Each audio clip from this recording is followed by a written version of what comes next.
Hey y'all, Bill Quirk with the Defensive Training Group and ShootGTR. Here to do a follow-up video on a video we did a couple of weeks back. This one's going to deal specifically with zeroing your red dot equipped handgun.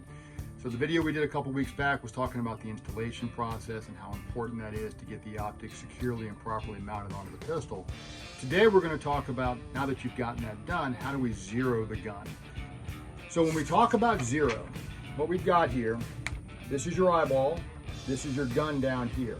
And so this is your line of sight. The dashed line is your line of sight going off to infinity or to your target downrange. This is the projectile path of the bullet. And the reason that the bullet is going in an upward trajectory, an upward arc, is not because of anything you may have heard about heat or friction or any of that kind of stuff. Simply, when you shoot the gun, there is a slight angle, upward angle on the barrel. It's generally imperceptible, it's very hard to see, but there is a slight upward angle. And so the projectile is being shot in an arc, lobbing it into the target. So understanding that, the gun is now below our line of sight because we're holding the gun and it's below our line of sight. The bullet starts going up, and where it initially intersects with our line of sight is our 0 point. So this is going to be, for me with a handgun, 10 yards. At that point, it's going to go above our line of sight for some amount of time until gravity reasserts itself and it pulls it back down to earth. There's a second point out here where it recrosses with your line of sight, and that you're theoretically going to be zeroed at both of those distances. I say theoretically because until you actually shoot and confirm what this second distance is, it's just a theory. You have to know that you can go out with your gun, your ammunition, and actually get those hits. So, for me, 10-yard initial zero means that this second point is going to be about 50 yards.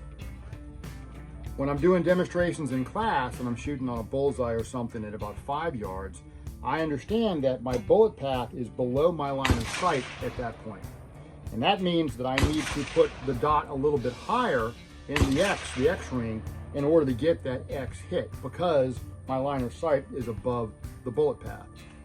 Conversely, when I get down here to somewhere in the middle here, about 25 yards, now the opposite is true. My line of sight is below the bullet path, so I have to drop the dot, and in my case, using a B8 target, at 5 yards, I'm going to put the dot right about here at the top of the X ring. At 10 yards, I'm dead on to the X. At 25 yards, I'm going to be somewhere down in here. And that's going to take into account this ballistic path that I'm talking about. And then I also know, like I said, based on experimentation, really going out and shooting these things, this is going to be about 50 yards. So now I am back to putting the dot right in the middle of the B8, and I should get my hits if the gun is properly zeroed. So, with the dot, you get a lot more potential for precision, and that's why making sure your zero is good is more critical, and it's just going to make for a better shooting experience for you, because if you start missing, you'll know it's you, not the gun. Takes that uncertainty out, and the good news is, it's frustrating, but the good news is you can fix you. So what I've got is a zero target setup downrange at 10 yards. And you don't have to use a special zeroing target. You can just use a blank piece of cardboard and mark a couple of squares, use a bullseye, whatever you've got, it's all fine. In this case, I've got 2 squares drawn up on top of the target. I'm going to use that to kind of dial me in before I go to the center of the zeroing target to confirm what I've got. And usually I'll shoot a 3-round group, make adjustments, 3-round group, make adjustments, and then my final group will be 5 rounds, just to kind of eliminate any possibility that I might screw one of the shots up and shank something. That way we have a good sample to make sure that the gun is actually printing where I want it to print. Okay, so we're going to step down here, get our eyes and ears on, and give it a try. So one thing, when I'm zeroing, I will dial the dot back as much as possible so I have as discrete an aiming point as I can get. If it's bigger or more bloom, it's going to cover more space downrange.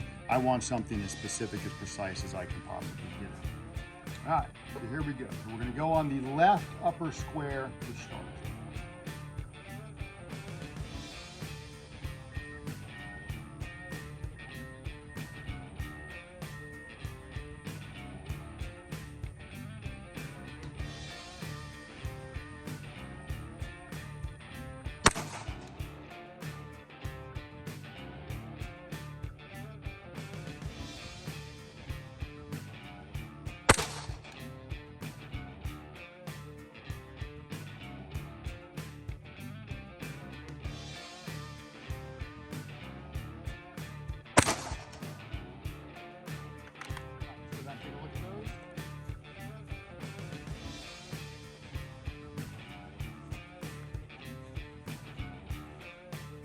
pay attention and be honest with yourself when you're breaking these shots. This first one, I heeled a little bit and pushed the dot up.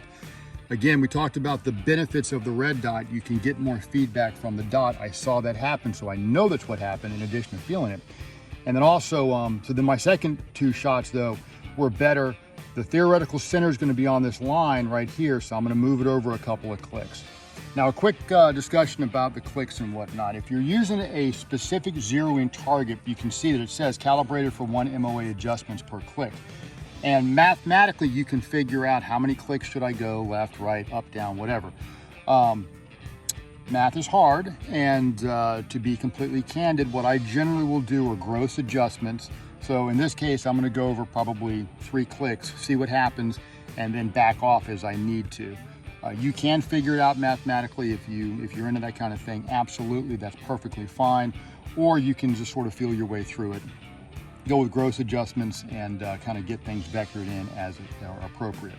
So I'm going to make a couple of adjustments, and then we'll do this, and then we'll come down and we'll confirm with 5 rounds on the main target. So we've got 2 adjustment screws here. Now, different optics will be a little bit different. Read your manual to make sure you know what the arrows indicate. Most of the time, it's going to be where the arrow is pointing is where you're going to move the point of impact. But I've seen some optics where it's the opposite, and you're moving the dot, and so make sure you read the manual so that you know what you're going to be doing. In this case, we've got on the side here, there's a R for right with an arrow pointing to the down. I want to go a bit to the left, so I'm going to move it in the other direction, and we're just going to go over 1, 2, 3, and we'll see what that does.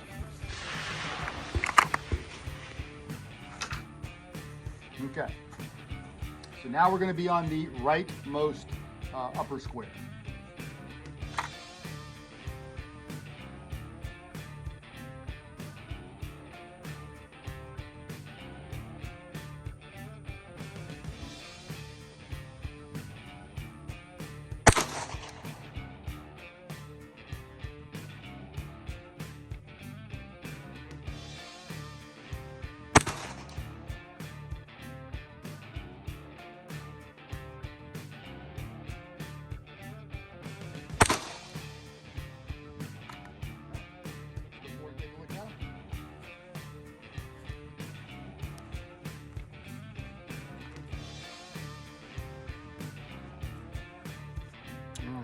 Still healed a little bit on that first one, but got 2 in the same hole within the square. And this is about a 1-inch square. Quite frankly, that's about as good as I can do. I am going to bring it down a couple of clicks just because it may be just a little bit high. In addition to me pressing up, it may just be a little bit high. So we're going to go ahead and adjust that, and then we'll do 5 down here and see how that works. So we're going to come down just a couple. Come down 3 and see what that does. All right, so now I'm going to go to the actual center of the 0 target and shoot a group of 5. And you'll notice, just to say it, I'm going super slow because I'm trying to isolate as much as possible, remove any possible variables. So those of you that have been my student, you know my mantra is slack, sight, press. Taking the slack out, settling my dot, finishing the press, pushing the button, and ever so slow, just increasing that pressure, trying not to give way to anticipation or acceleration or anything else. This is mechanical accuracy coupled with you, but take your time and take care to eliminate those other variables.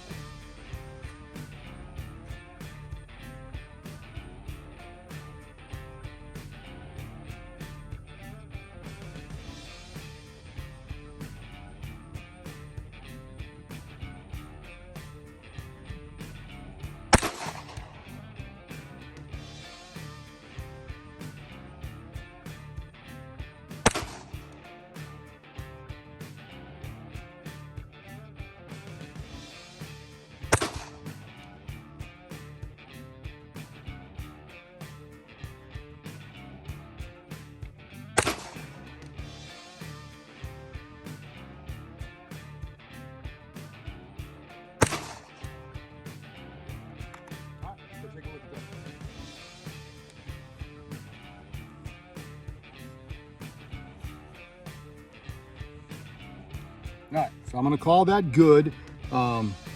Being a lefty, if I am pushing a little bit with my trigger finger, maybe a skosh over, do have one there, theoretical center somewhere in there.